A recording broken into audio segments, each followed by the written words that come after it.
আল্লাহ রব্বুল আলামিন আমাদেরকে সম্বোধন করেছেন, সমস্ত মুমিনদেরকে সম্বোধন করে কি বলেছেন? ইয়া আইয়ুহাল্লাযীনা আমানু, হে ঈমানদাররা। ঈমানদারদেরকে আল্লাহ তাআলা সম্বোধন করেছেন সূরাতুল বাকারায় আয়াত নাম্বার 208। আল্লাহর সম্বোধন কি? হে ঈমানদার সম্প্রদায়, হে ঈমানদারগণ। ইয়া আইয়ুহাল্লাযীনা আমানু, হে ঈমানদাররা শোনো। উদখুলু ফিস সিলমি কাফা, ইসলামে পরিপূর্ণ প্রবেশ করো।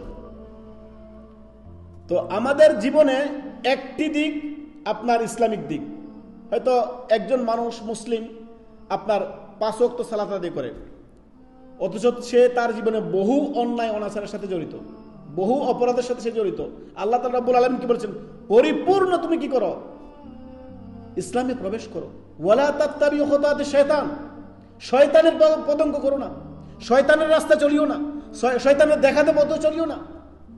শয়তান তোমার প্রকাশ্য শত্রু, গোপনীয় শত্রু নয়, প্রকাশ্য শত্রু, তবে দেখা যায় না।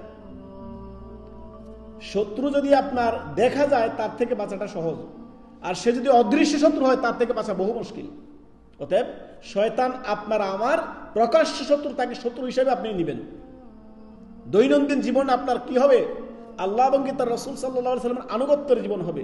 ইয়া আইয়ুহাল্লাযীনা আমানু উদখুলু ফিস সিলমি কাফা, ইসলামে তোমরা পরিপূর্ণ প্রবেশ করো।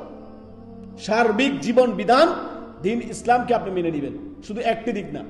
যেমনই আপনি ব্যক্তি জীবনে আপনি 5 ওয়াক্ত নামাজ কায়েম করবেন, সালাত কায়েম করবেন, ঠিক তার পরিবারের জীবনে আপনি আপনার দিন প্রতিষ্ঠা করবেন।